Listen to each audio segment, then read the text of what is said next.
Ayan po mga kap, kumusta po kayo and welcome to our KAPehan sa When in Halifax po mga kap. Kumusta po kayo mga kap? So maybe right now medyo na-confuse kayo. Bakit merong KAPehan tonight? So anyway po mga kap, we changed our schedule po for the reason po mga kap na nahihirapan si Kap Joey kumuha ng mga guests because of the schedule. Kasi alam po natin po mga kap, yung mga nakaraang months, mostly yung mga kaps natin, it's either sarado yung kanilang company or work at home. Kaya ang bilis ko na makakuha ng mga guests sa schedule na 11 mornings sa Halifax. But because of nagbabalikan na yung mga opisina, back to work na yung mga kaps po natin, palaging conflict yung schedule natin. That's right po mga kaps. So, we decide po na i-change na lang yung schedule. Instead of 11 a.m., gawin natin 10 a.m., gawin natin ng 10 p.m. ng Halifax time. So that will be 10 a.m. Manila time. So yun po yung bago nating schedule po mga kap, no? With our KAPehan sa When in Halifax, it will be 10 p.m. Halifax time, 10 a.m. naman po Manila time. So that will be Friday. So Friday po dyan sa Pilipinas. So ayan, kumusta po kayo mga kap? Ayan, sa mga nanonood right now, medyo nanibago ang mga kaps natin because of our change schedule. Anyway po mga kap, tuloy pa rin ang ating KAPehan sa When in Halifax. And of course mga kap, I would like to invite everyone to join our free webinar sa Kap Unity Canada. So ayan po mga kap, kasama po dyan si Miss Mel. So join us this coming Monday. Join us po mga kap. It's a free webinar wherein you can learn a lot of things about Canada immigration. And the good thing about our free webinar po mga kap, it is based from a perspective of a licensed immigration consultant. Walang iba kundi si Miss Mel. Ayan. So maganda po dito mga kap, pinag-uusapan natin yung buhay sa Canada and at the same time meron ding perspective yung expert advice. Ayan. So yung presentation naman will be done by Miss Mel. So I encourage you po mga kap to join our free webinar. Medyo i-zoom in ko lang at hindi daw nakikita. So anyway, December 24 po mga kap, the link, if you're asking for the link, check the live chat on Facebook and on YouTube channel po. Paki-check po, nakalagay, join our free webinar. So click the link po mga kap and you will see this. Ayan. So on December 14, we have a topic about how to compute your right CRS score. So maybe right now, si Jerveline. Ayan, si Jerveline is watching. Jerveline, good morning. Ayan, good morning po. Watching here from Antipolo City, Philippines. Ayan, Jerveline, maybe alam mo na ang CRS score mo. Ang tanong, tama ba ang pagka-compute mo? Kung hindi mo naman alam pa, wala ka pang idea about the CRS score, join our free webinar po mga kap. Because on this free webinar, Miss Samelia will going to share to us on how to get your right CRS score. And the question now is, once you get your CRS score, what will be your next step? What if 400? What if 200? What if 480 yung CRS score mo? What will be your best step? What if 200 lang? What if 250? So ano nang dapat mong gawin? What will be your next plan? So pag-uusapan po natin yan sa December 14 where ang topic is how to compute your CRS score. And of course, how to immigrate in Canada as a caregiver po mga kaps. So we're calling all healthcare workers or caregivers, yung mga caregivers na nagpaplanong mag-immigrate dito sa Canada as a caregiver. Paano nga ba mag-immigrate dito sa Canada as a caregiver? Merong bang chance? And the common questions that we receive, pwede ba ang lalaking pumasok as a caregiver? May malaki bang tsansa ang isang lalaking caregiver na magtrabaho at mag-immigrate dito sa Canada as a caregiver? So those are the topics that we're going to discuss on the free webinar po mga kap. And of course, sabi nga natin, it's a free webinar, so wag na wag po ninyong palalampasin. And of course, on December 28, what are the updates we need to know and to prepare for 2021? Just imagine po mga kap, no? Napakabilis po ng panahon. December, next, magja-January na. So, kailangan natin magplano. What will be our next step? Alam nating COVID-19, mabagal ang application, medyo napahirapan maghanap ng designated employer. Pero ano ang dapat nating gawin? Give up na ba tayo? Stop na ba ng ating Canadian dream dahil mahirap yung 2020 maghanap ng designated employer sa AIPP or maybe maghanap ng job offer, di ba? So but anyway po mga kap, what I want you to do po mga kap is to join us on December 28 at pag-uusapan po natin yung what are the updates we need to know to prepare for 2021. Ano ba ang dapat nating paghahandaan sa pagdating ng bagong taon? And of course po mga kap, ano mga updates? Ano ba ang latest na good news? Good news ba? Bad news ba to? So join us on December 28. What are the updates we need to know and to prepare for 2021. And of course, mga kap, January 11, bagong taon. The first webinar po natin is how express entry, kulang ng entry, express entry works and how to increase your CRS score. If nakapag-attend ka ng how to compute your CRS score, pero ngayon, iintindihin natin ano ba yung express entry and how it works. Paano ba? Ano ba ang express entry? Mabilis nga ba ang express entry from the word itself? Mabilis nga bang makapag-immigrate dito sa Canada if you're going to the express entry? And of course, the most requested topic, no proof of funds, no IELTS, no job offer to Canada. Meron ba?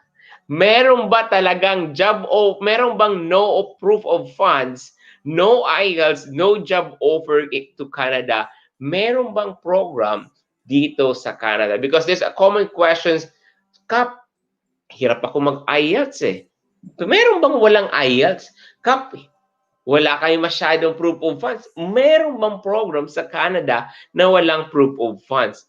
Kap, hirap na hirap kami maghanap ng job offer. Meron bang walang job offer? Pwede ba kami makapag-immigrate sa Canada na kahit walang job offer? Meron nga ba?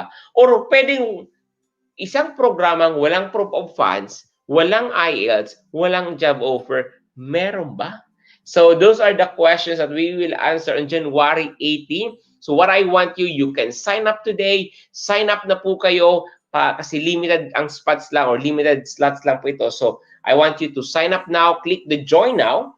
Ayan. And the last one po, student to PR application and presentation of all of our affiliated school. As you know po mga kap, we have affiliated school dito sa Cap Unity Canada. So, on January 25, what we're going to do is we will show you on how the study pathway works or paano ba mag-aral dito sa Canada at maging permanent resident.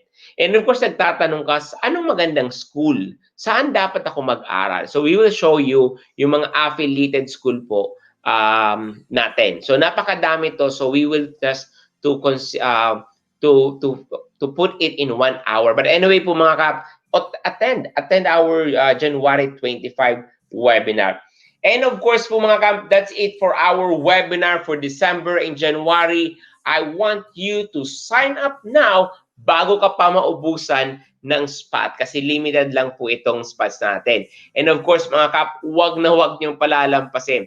This is a free webinar. So ayan po mga kap, saan po kayo nanonood? Ang dami mga nanonood ngayon po mga kap. So if you're watching right now, ito po yung ating KAPehan sa WEN in Halifax. We changed our schedule po mga kap for the reason po mga kap na mabigyan ng consideration yung mga guests natin. Ang daming mga guests na they're willing to share their story po mga kap. But the problem is yung trabaho, yung oras. Kaya po ngayon mga kap, our when in Halifax community decided po to shift or to change our schedule from morning to evening. So instead of 10 a.m. Halifax time, that will be 10 p.m. po dito sa Halifax time. So if you'll be in Manila, it will be po at 10 in the morning. Kaya sabi ni Jeverling, good morning, Kap. Ayan.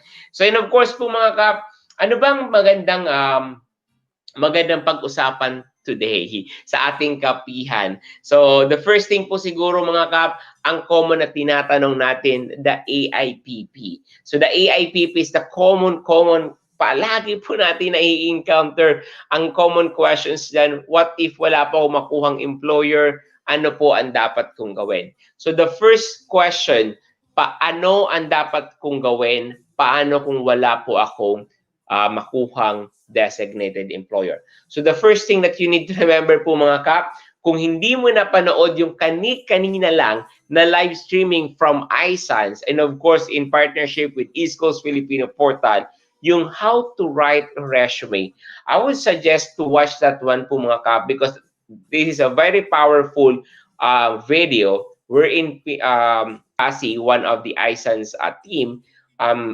help us to understand the important yung mga techniques, how important yung resume sa paghahanap, and how important yung pagkuha ng mga keywords. So I would suggest po mga kap to watch that video kasi alam ko po through that video marami pong matutulungan. You can go to East Coast Filipino Portal to watch that video. And of course, every Thursday po, 8 p.m. Halifax time, that will be 8 p.m. 8 p.m. Halifax time, that will be 8 in the morning Manila time. We have iSan. So, sa mga nagpaplano magnegosyo dito sa Halifax or Nova Scotia, I would suggest po mga kap to join us this coming Thursday po mga kap. Because ang guest natin from iScience ay from business, parang business team wherein they help kung paano mag-start ng negosyo dito. Because I know po mga kap, you have lots of plans, hindi na mag-immigrate dito, hindi na magtrabaho dito, or hindi na mag-aral dito. So you have plans, maybe pag nakuha mo na yung permanent residence mo, maybe you're thinking to start your own business. Diba? So, join our free information session on East Coast Filipino Portal Facebook page. Kasama po ang iScience. So, ayan po mga kap. Actually, wala naman akong mga topics or topics na pag-uusapan because I'm waiting for the guest. I have a guest on December 17 po mga kap. Our guest on December 16 is a nurse po from Ottawa. So, on our KAPehan, on December 17 po mga kap, pag-uusapan natin yung buhay nurse o sa Ottawa. Ano ba yung Ottawa? Saan ba yung Ottawa? Okay ba magtrabaho doon? Kumusta ba ang community doon? So those are the topic na pag-uusapan natin sa Ottawa. So I would suggest to join us 10 p.m. po Halifax time on December 17. That will be December 18 po, 10 a.m. naman po Manila time. So anyway, if you have question, feel free to ask question po mga kap, and wag na po kayong mahiya. So ayan po mga kap. May mga nagtatanong dito saan pwede magsimula. If you don't have any idea where to start po mga kap, I would suggest also to check our channel.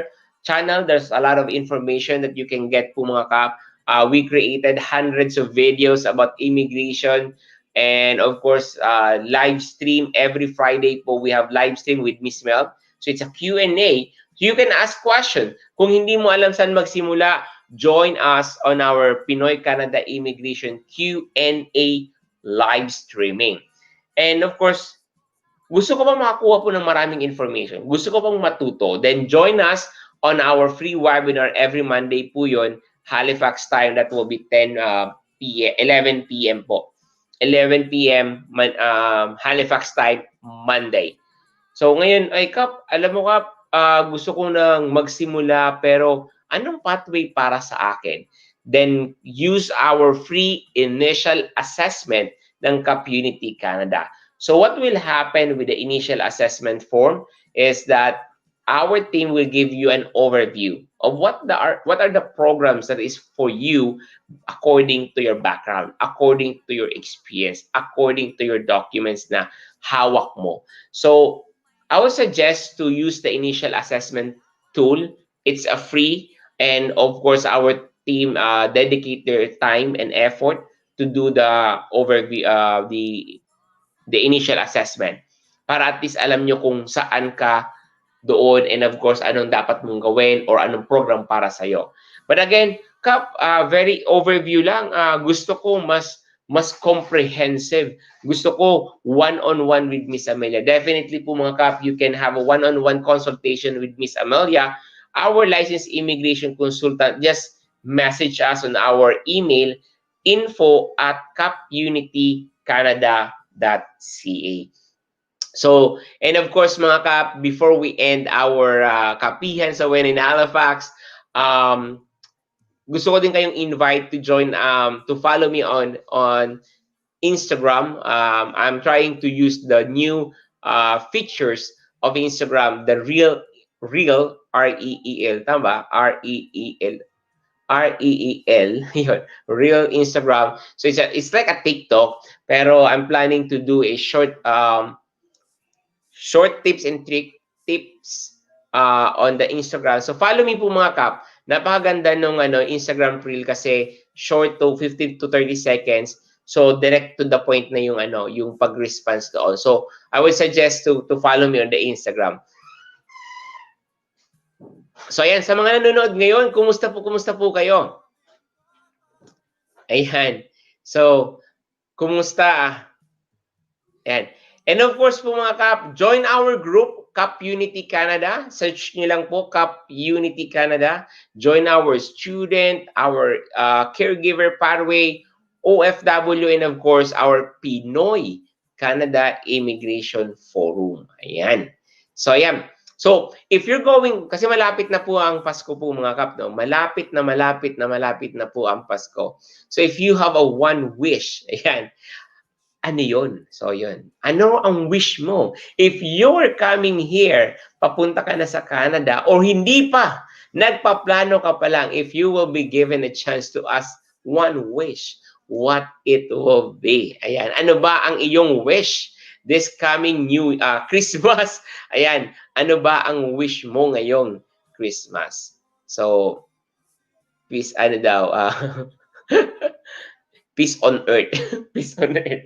So, ayan mga Kap, ano yung wish mo? If you're giving, given a chance to ask or to request wish, ano yun? Because a lot of things is happening right now. So, ano yung wish mo? Sana makakuha ng employer. Di ba? Sana po makakuha na po ako ng employer. So, ayan. So yun mga kap, engage to our live streaming. I know yung mga kaps nating palagi nagjo-joy sa ating kapihan, medyo naguluhan sila sa schedule, but that's fine po mga kap. This will be a regular schedule for now. 10 p.m. po Halifax time, and that will be 10 a.m. naman po Manila time. So anyway mga kap, ayan. So a lot of questions po mga kap ang naka-reserve po dito sa atin. I'm going to run down some questions sa ating Facebook group. Ayan.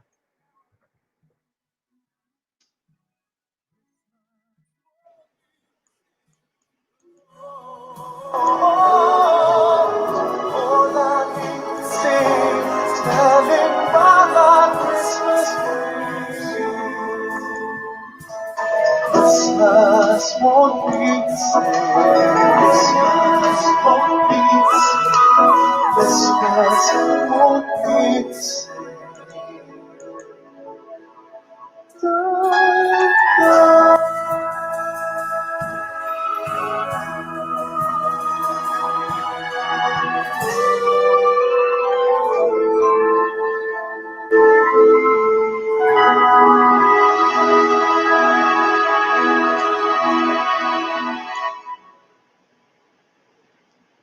So ayan po mga kap. So I'm just checking the mga comments po dati sa ating Facebook.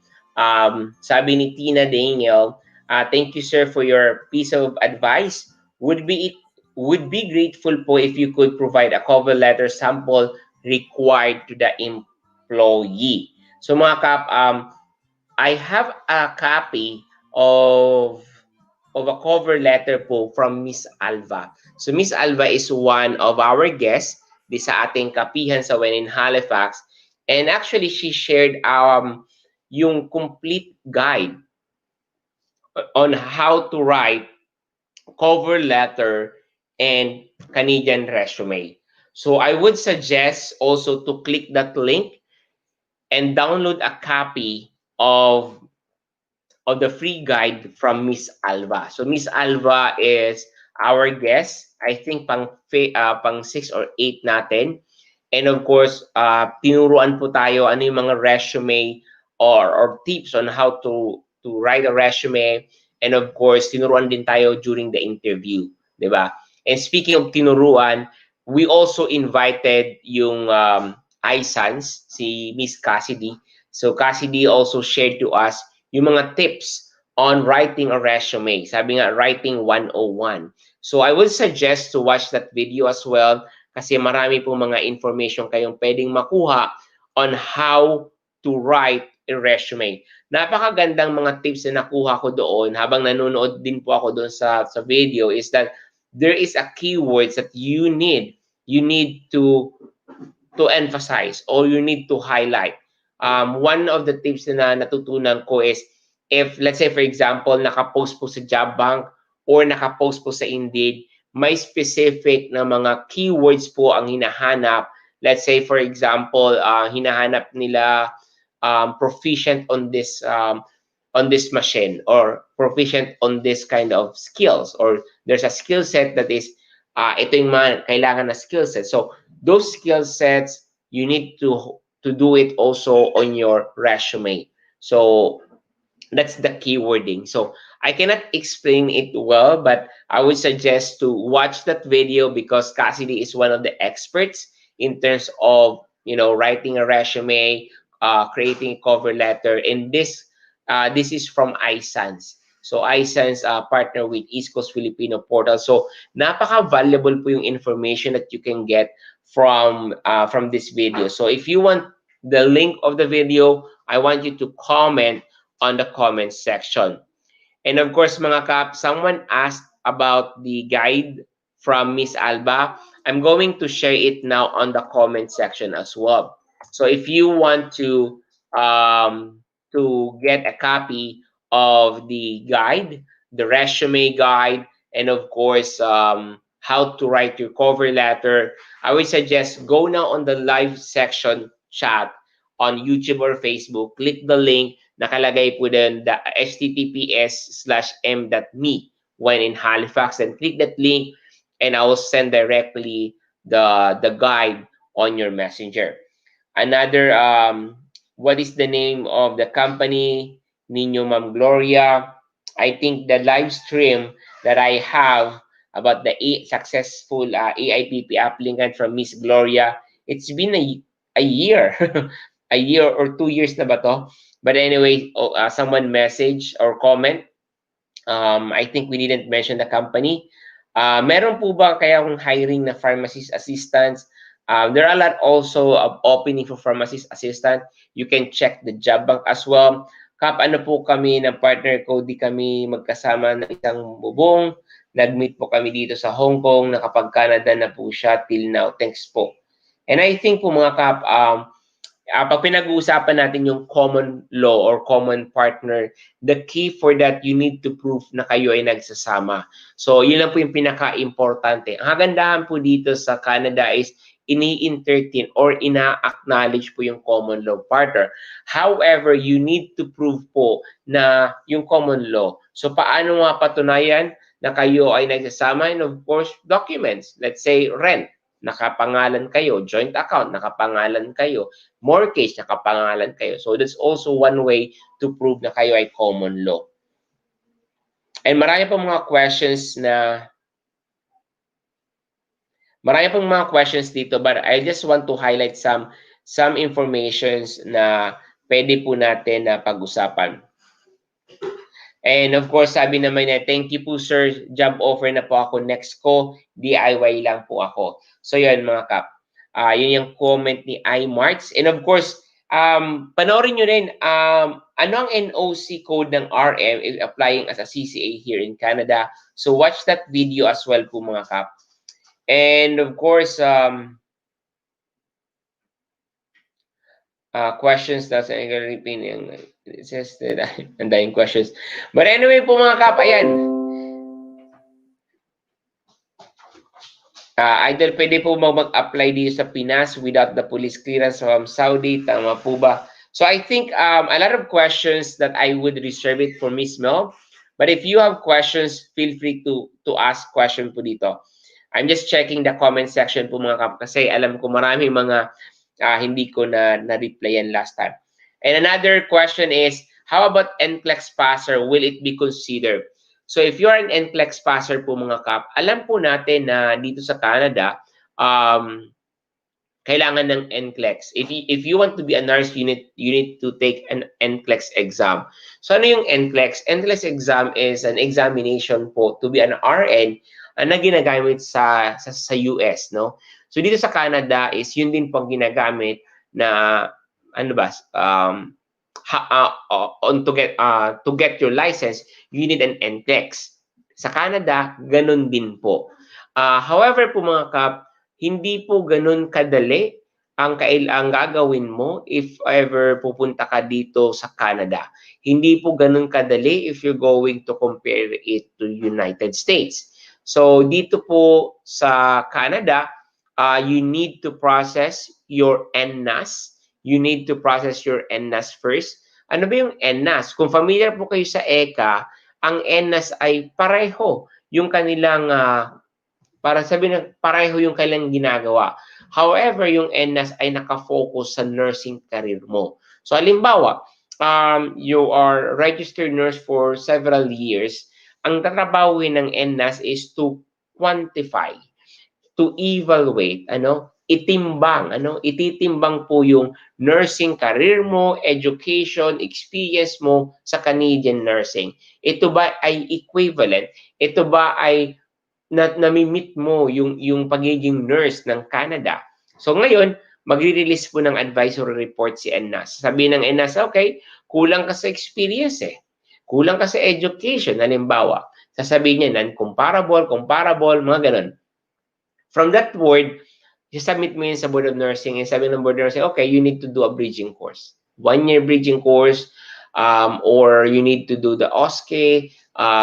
So, matapos mo yan, natapos mo yung bridging course, that's the time that you will take the exam. If you have the NCLEX exam, then hindi mo kailangan mag-NCLEX. Ang gagawin mo na lang, tapusin yung bridging course, after ng graduation, you are now a registered nurse. So, that's the process po mga kap. So if you have an NCLEX exams already and you're coming here in Canada, you have a tawag nito, meron kang magandang chance in the sense na hindi mo na kailangan mag-isip ng NCLEX exam again. Kasi pwede mo magamit yung NCLEX mo. However, you need to do all the process and application po mga kap. So kahit po NCLEX passer ka na, kailangan mo pa rin po dumaan sa NNAS. Kailangan mo pa din kumplituhin yung mga requirements na kailangan sa NNAS. So, kahit na po na NCLEX passer ka na, you need to have the NNAS. Ang advantage lang po ng meron ka ng NCLEX passer ka na is hindi ka na magtitake uli. Ayan, yun yung pinaka-advantage po doon. And of course, pwede po ba mag-apply ng cleaner diyan at DH for work permit? So I think if you've got a job offer, bakit hindi po pwede naman? Depende sa job offer na makuha po ninyo. Sirs, I'm a nurse. What's best maghanap ng employer or to settle na lang sa consultancy company? This is a very good question. Pag naghahanap ka ba ng employer, pwede ka bang makapaghanap by yourself or you need to hire a consulting agency? So for me, it depends. Try your luck. Try mo muna kung makahanap ka ng employer. Then kung hindi ka makahanap, then maybe try to find an expert. Try to get some help. Kasi baka hindi ka nakakakuha ng employer because merong problema sa experience mo. Or maybe maling industry ang hinahanapan mo. Or maybe hindi ka sumusunod sa Canadian format of resume. Or maybe sent to many ka. 'Di ba? Sabi nga natin, ang pagsasubmit ng resume is para yung tawag nito, para kang nangliligaw. So make sure po na sinusunod mo yung kagustuhan ng nililigawan mo, 'di ba? Hindi pwede na ito yung gusto niya, gagawin mo opposite, 'di ba? So kung hinihingi po ito yung talent and skills na kailangan, ipakita mo yan sa resume. So don't do this na mag-send to many ka. Like, ang nasa isip mo is send to many kasi the more chances of, the more resume, the more chances of winning. Pwede pong ganun, pero make sure that you customize your resume. It's very important po mga kap that you need to customize your resume po. Maraming sinend? Yes. Pero wag niyo pong kakalimutan na i-customize po yung resume and cover letter. Wag tatama rin. Make an effort. Gawan po ng paraan, no? Alam ko na mahirap. Imagine mo if you're going to send 20 resume a day. So you need 20 resume po to customize it. So for me, sabi nga, babalik naman yung effort mo. So just imagine, no? Nag-effort ka pero nakahanap ka ng employer, not bad. Okay na rin, di ba? Pero kung nag-send ka lang ng said na walang effort na ginagawa, you're sending generic resume, I think it will not work and don't expect na makakuha ka ng employer. And another way is you need to watch those video that we created. We have iSans po that shared an expert perspective. Yung talaga yung ginagawa niya, tinuturuan niya po yung mga nandito na sa Halifax on how to write a resume and cover letter. So I would suggest po, don't miss this opportunity po mga kap, na panoorin po yung video na yon. So ayan. And marami pa. Yes, I wanna to go to Canada. Please, I wanna.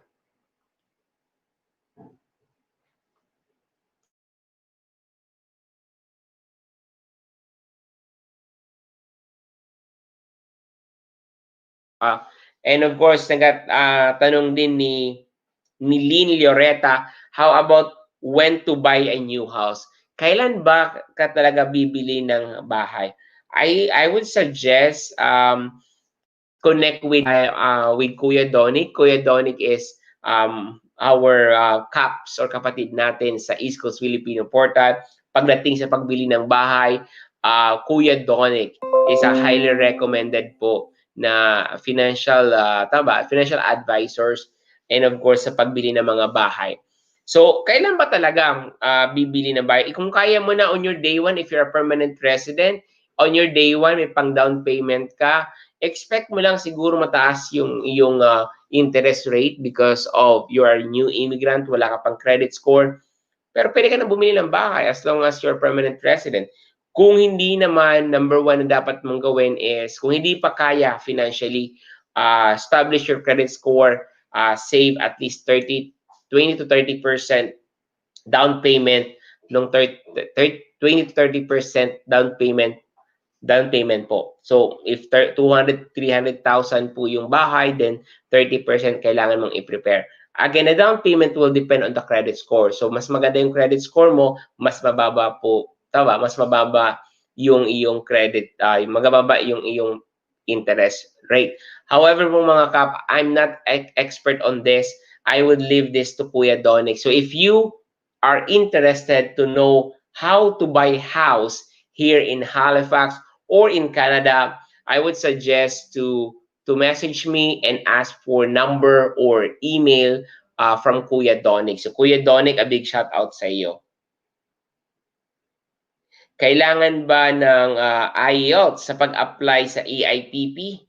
And of course po mga kap, kailangan po ng IELTS sa EIPP. Ang kagandahan lang sa EIPP is mababa po yung IELTS requirement. So again, even it's mababa, don't aim na mababa din yung IELTS mo. My tip always is to get the highest score as possible po mga kap. Disregard mo yung CLB5 daw ang requirement sa IELTS, sa AIPP, no? Huwag niyong isipin na CLB5. Ang isipin niyo, I'm going to get the highest score as possible for the reason po mga kap, meron kang plan B, worst to worst scenario. Halimbawa, hindi ka po nakahanap ng employer, ng designated employer sa AIPP. And then, you're going to plan B, pero yung plan B na program, halimbawa naman, ang kailangan na IELTS ay CLB7.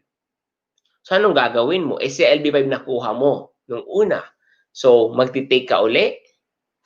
'Di ba? Sayang naman ng pera. So, even though the AIPP is CLB4, CLB5 kailangan, I would suggest to get the highest score as possible. Aim for CLB7 or 8 or 9, 'di ba? So malay mo nang tumaas yung CLB mo, tumaas din yung CRS score mo, 'di ba? Hindi natin alam.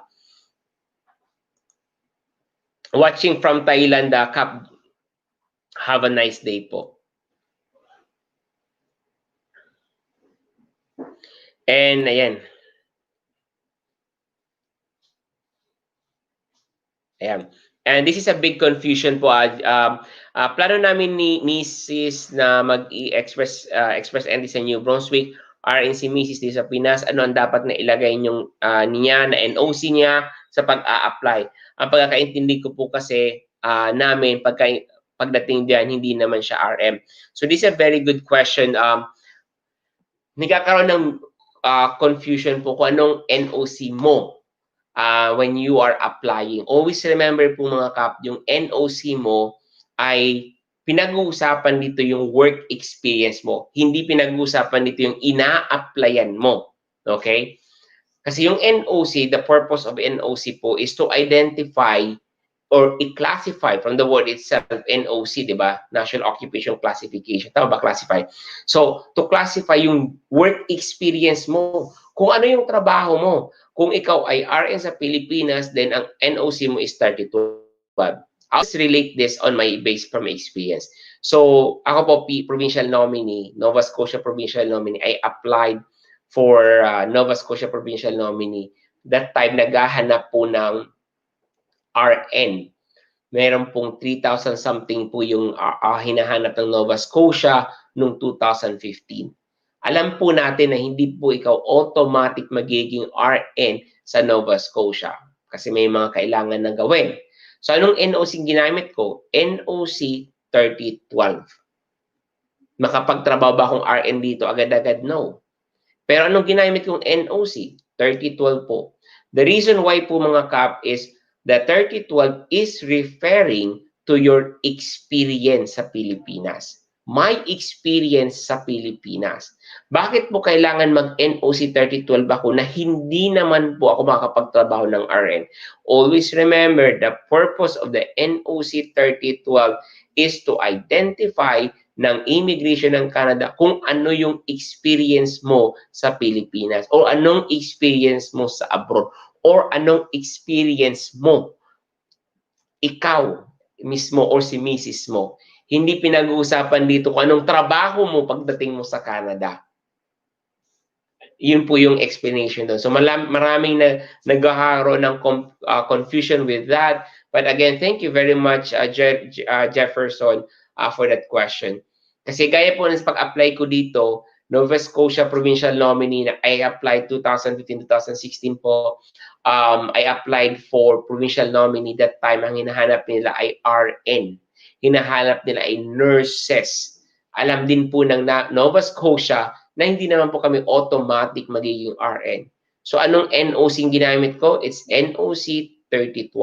Because NOC 3012 is referring to my experience, not po doon sa ina-applyan ko sa Canada. Hindi po porque nag-apply ka ng CCA sa Canada, CCA na din experience mo. Ang tanong ko doon, anong experience mo na sa Pilipinas? Hindi naman CCA. 'Di ba? Nurse ka pa rin sa Pilipinas. So, your NOC will be NOC 3012 po. Even though po na ina-apply mo is CCA, Continuing Care Assistant, kasi po nga, pinag-uusapan sa NOC yung work experience mo po. So, yan. So, I hope na sabi ni Jefferson, thank you very much po, sir. Ayan. I am going to reserve some question na kay Miss Mel. Ayan, because Miss Mel is the licensed immigration consultant. So, I think I will reserve some questions na nakikita ko on my screen. The reason why po mga kapes, may mga technical na topic na gusto ko si Miss Mel na maggaling. Kasi mas maganda yung kay Miss Mel kasi siya ang licensed immigration consultant wherein mas maganda na yung from a perspective ng expert. Yung mga basic questions na pwede natin yan sagutin. So I see some questions na medyo pang Q&A live stream. So dito, kapihan lang tayo mga kap. So chill-chill lang yung ating topic. So mga buhay Canada, mga typical na ginagawa or ano dapat mga tips and tricks, di ba? So yun. Again, thank you very much also for joining our kapihan sa When in Halifax.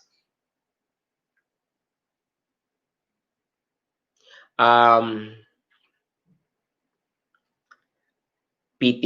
Ayan, PT. So with regards to Vince Yap, I would suggest to check the job bank for this. Sabi ko nga, pinakamabilis na makita kung in demand talaga yung job offer, kung in demand yung industry mo, go to the LinkedIn, go to Career Beacon, go to the job bank, search your job position.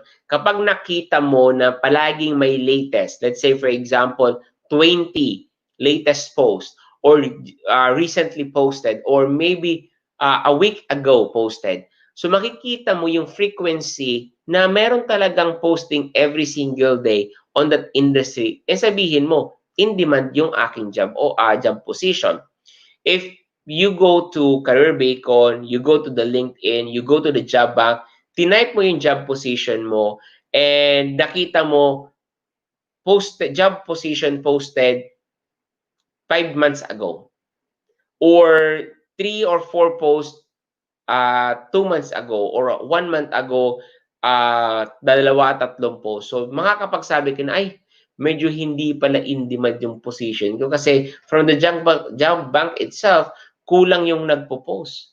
So something to consider po mga kap, if you are asking, kasi marami iba't ibang perspective yun eh. Like for example, ako mga kap, I will say na in demand yung nursing because most of my friends o yung mga circle of friends ko are in healthcare professionals. So masasabi ko na mataas yung demand ng healthcare professional. And someone asked me, in demand po ba yung finance accounting, yung sa finance industry? What if po a broker, mataas po ba yung chances? Kunti lang yung aking network with that. And I will say, Wala eh, wala akong nakikita. And that's my perspective. What if meron pala? Hindi lang ako nakamit and hindi ko lang nakikita. So the best way to answer that question, kung in demand ba ang trabaho ko sa Canada, is the best way is go to the job bank, go to the Indeed, go to the career beacon, type the job position, nurse, CCA, continuing care assistant, IT, programmer, web developer, type it there. Pag nakita mo yung frequency ng latest post, let's say, 10 post, latest post, recently posted, ibig sabihin, oy, in demand tong job position ko. Then try to filter out Nova Scotia, photographer, programmer, 'di ba? Finance. Type po ninyo, call center, type ninyo. Nakita nyo recently posted 10. And you can say, ay, in demand pala sa Nova Scotia.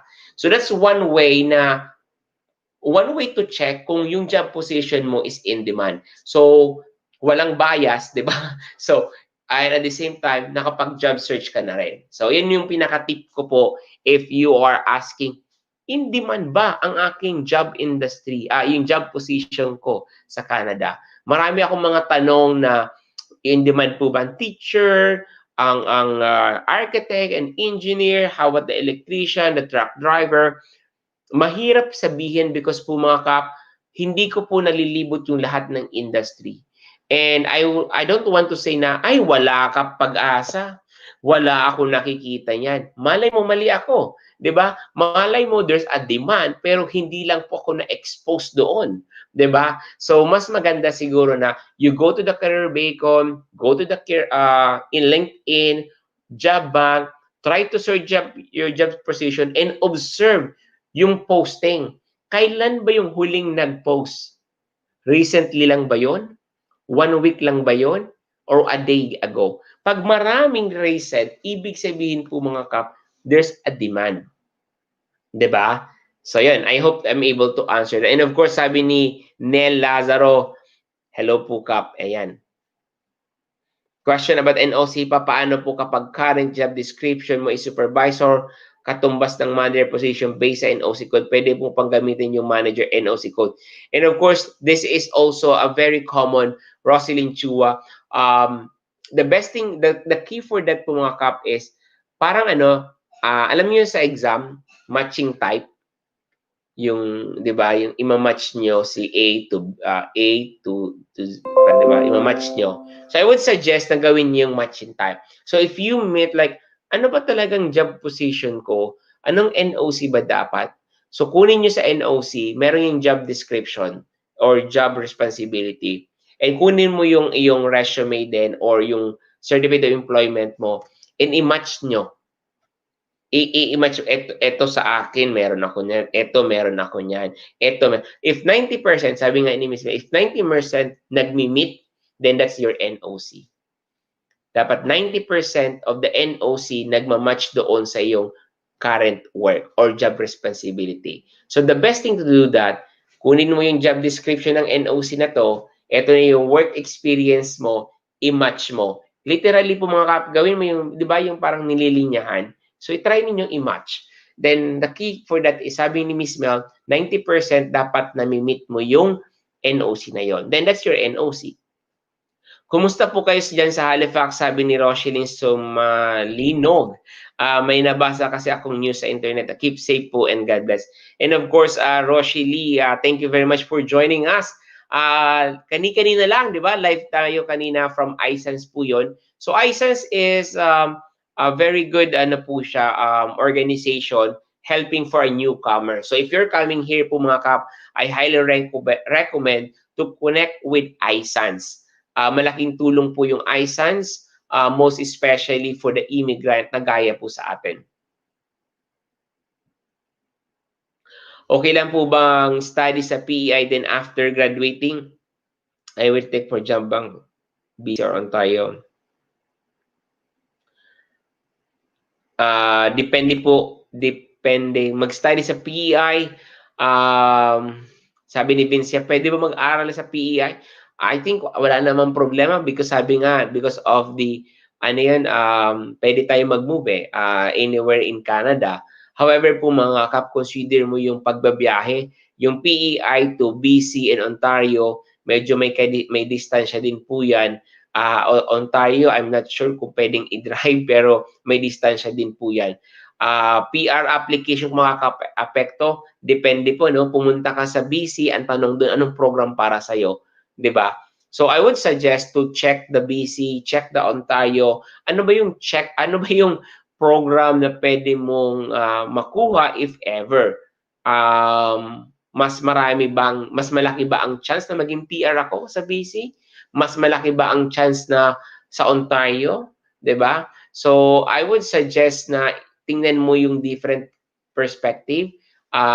Hindi lang sa maganda yung Ontario. Hindi lang sa it's a big city. No, I would suggest ayusin mo ninyo yung pagiging permanent residence nyo before kayo mag-move to different province or moving to a different city. And yun, secure nyo muna yung PR nyo. Kasi mas marami, actually, mga kap, Vince, mas marami po ang nag-move from big city to Atlantic provinces because napakahirap po mag-PR sa ibang lugar. So, something to consider, di ba?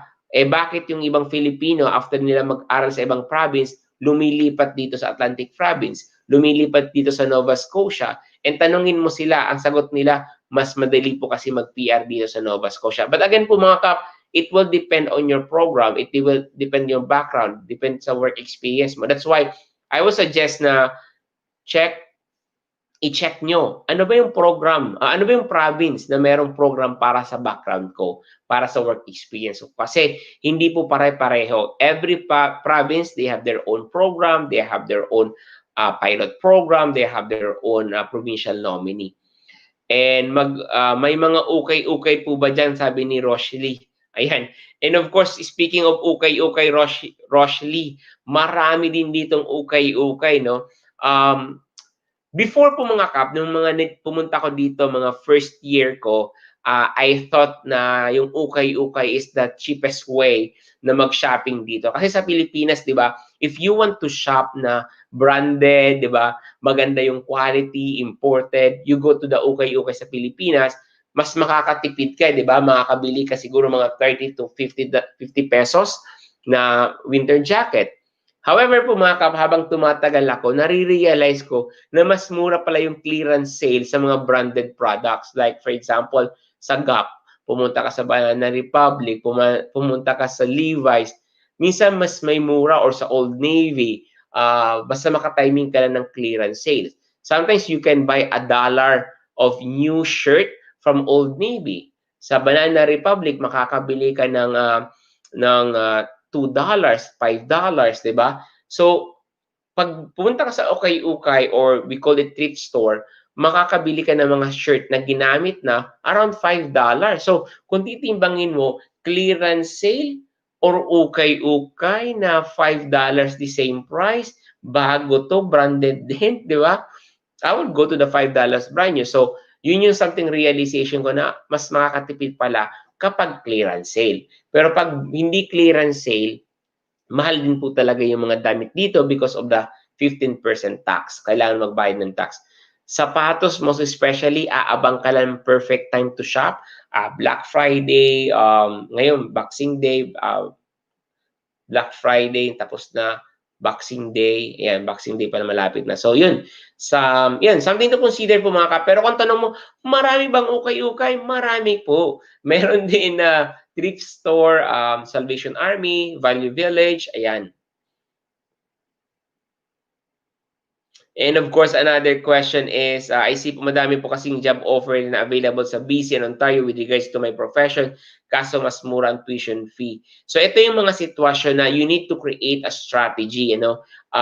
Mura nga yung tuition fee, consider mo rin yung trabaho, yung pag-PR mo, yung bahay mo, mas practical ba? There are a lot of, you need to do your research, Vince Yap, kasi sabi ko nga, maraming mga nag-iisip na mas gusto ko po dito mag-aral kasi mura. Tanong, PGWP ka ba after? Ang tanong, makakapagtrabaho ka ba? Ang tanong, makakapag-PR ka ba? Mura nga, pero may trabaho ba? Diba? So those are the questions that I want you to consider, Vince Yap. Create a strategic plan. So, hindi lang isang rason na mura. Kasi tayo mga Pilipino, nandun tayo sa nandun yung pagiging Pilipino natin, no? Yung mura kasi, di ba? Sale kasi. Ayan. Ayan. So, huwag kayo magpapasilaw na gano'n, no? Be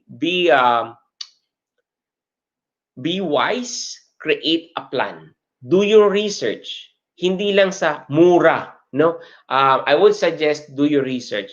Kung mura yung tuition fee, meron bang PGWP after? Kapag nag-PGWP, marami bang trabaho ako pwedeng makuha within this area? Kapag nakakuha ako ng trabaho, may PR ba akong chance?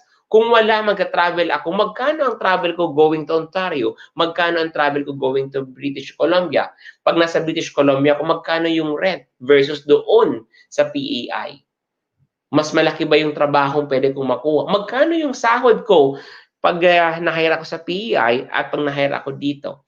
So, pero the top priority is you need to be a permanent resident. That's your goal po. So, you need to create a strategic plan.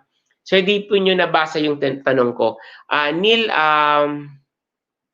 may mga question akong ini-escape intentionally. The reason why po mga kap, I reserve those questions to Pinoy Canada Immigration Q&A live stream kasama si Miss Mel. I would suggest yung mga questions na mga pangbigatin, i-reserve natin kay Miss Mel. Ayan. Yung mga light question lang po mga kap, para chill lang tayo. Because this kapihan po mga kap is chilling lang. Alam mo, yung kapihan sa When in Halifax, alam mo yung parang nag-meet lang tayo sa Starbucks. Tapos, nag-hi tayo, nagkwentuhan tayo, ano yung buhay Canada, di ba? Tapos, ganun lang, chill-chill lang. So, if you have questions about buhay Canada, ano yung mga day-to-day, eto yung kapihan po mga kap. Pagdating sa immigration, I will reserve it to Pinoy Canada Immigration Q&A live stream kasama si Miss Mel. Ayan. And of course, sabi naman ni Daina is Mustafa Sir Cup watching from Singapore. Ayan. Maraming salamat Daina for watching. Ayan, all galing pa sa Singapore. Ayan.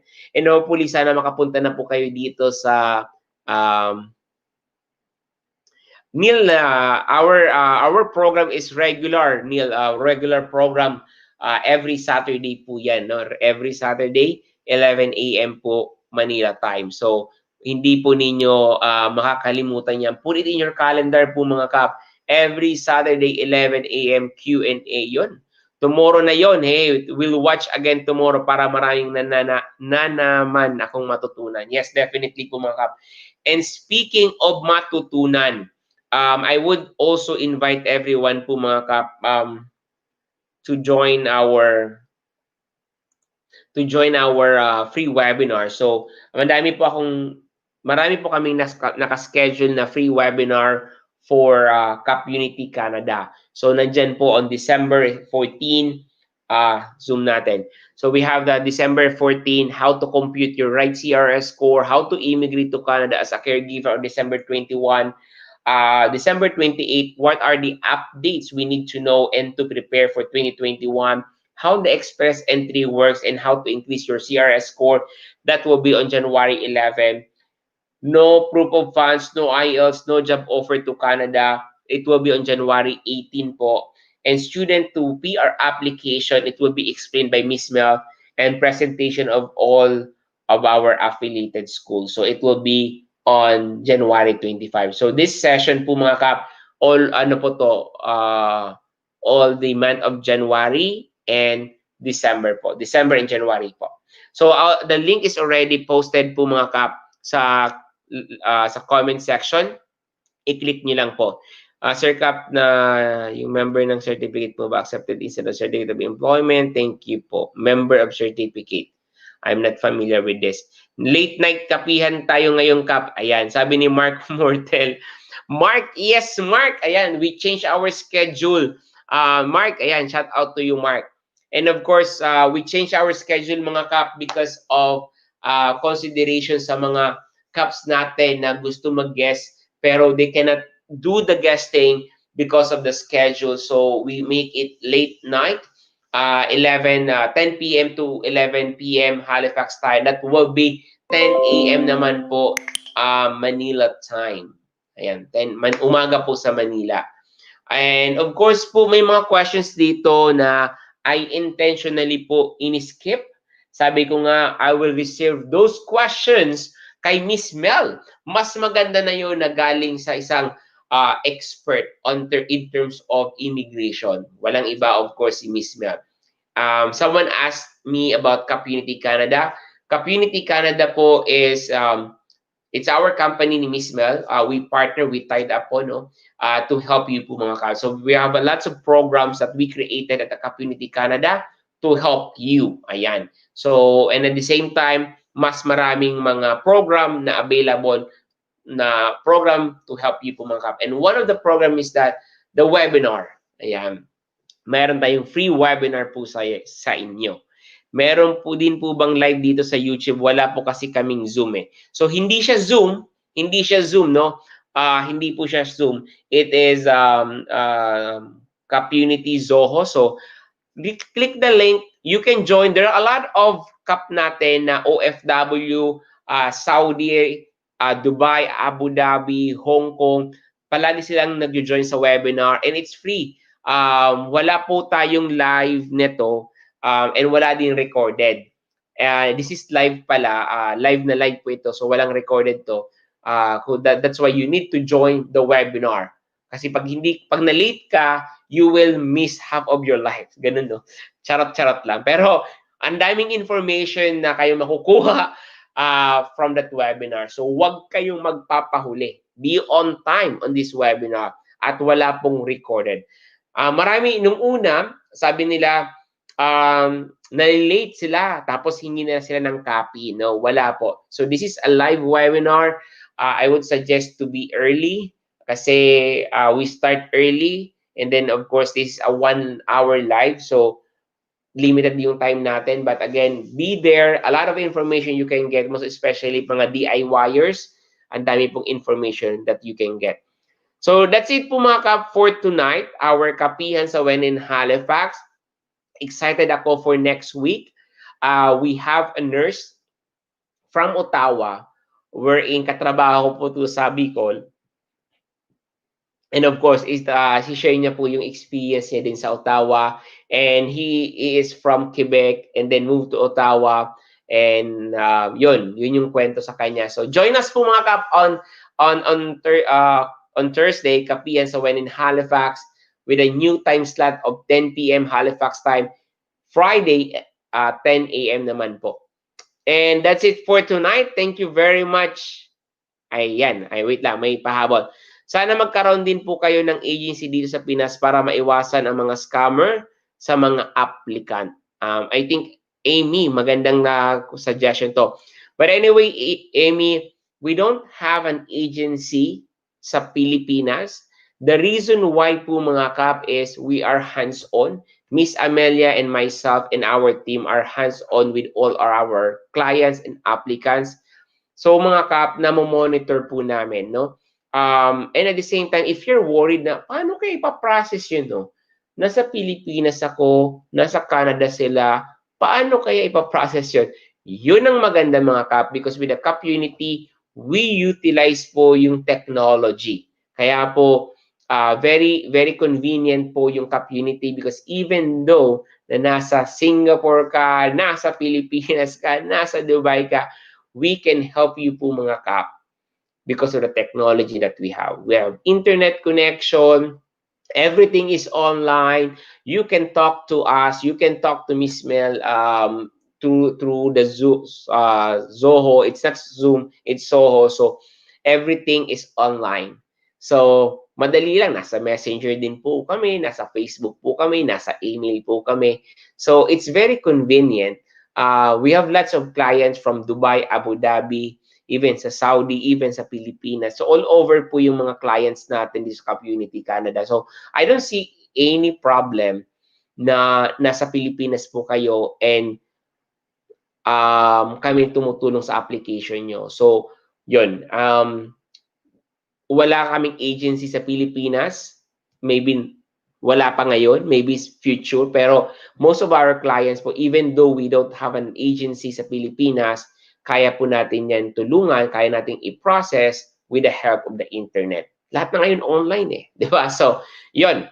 And of course, paano maiwasan mga scammers? Simple lang. Educate yourself. And this is our advocacy po mga kap. This is our advocacy ni Miss Mel. We have this webinar, we have the Q&A, we have the webinar for free to educate you. Diba? Sabi nga ni Ernie Baron, knowledge is power. So yun po mga kap. That's why we are so advocate, we are so passionate to share information. Even nga po mga kap, yung Buhay Canada, we would like to share it to you to give you idea, 'di ba? Immigration, you can ask question sa amin. This is our passion. This is our goal is to help you, to educate you para maiwasan yung mga scam. So paano naman? Paano ba kayo makakaiwas sa scam? Because if you're educated well, if you are well informed with the program, pag meron kang na-meet na scammer, sasabihin mo scam ka. alam ko ang proseso ng Canada. Huwag mo ko. Hindi mo ko manloloko because alam ko ang pasikot-sikot ng Canada immigration. I have a basic knowledge, I have an overview knowledge, and I understand how it works. Hindi mo ako maloloko. So I think that's one way how to avoid the scammers, how to avoid the scams is to educate yourself about the Canadian program. And of course po mga kap, bawasan po natin yung mga emotions, ano? Yung excitement, no? Itong tipong nakalagay sa ads um parang ang tawag yan, parang makakaalis ka ngayon, di ba? Makakaalis ka lang in a few months, di ba? So, ikaw naman, wow, gusto ko yan, Canada yan, di ba? So, I would suggest to do your research, ask question, join the Facebook group, join us on our webinar, join our Pinoy Canada Immigration Q&A. Ang dami po mga resources na available. Nandito po kami para po sa inyo. So, yun, ang dami kayong information na makukuha. Then from there, you can say, hindi mo ko maloloko. You are a scammer. Alam ko ang pasikot-sikot ng Canada because I learned a lot. I did my research. Nag-join ako sa group. So, yun. That's it. I think I'm able to answer your question. And that's it for tonight po mga kap. Maraming salamat for joining us tonight and hope to see you again on Friday. Ayan, bukas, no? Grabe, busy tayo, no? Ayan po mga kap, maraming salamat for joining us and of course, Happy Pasko. Ayan, maligayang Pasko po sa inyo. Ayan, malapit na, ilang tulog na lang, 15 days na lang, no? Ayan, maraming salamat po for joining and see you in our next video.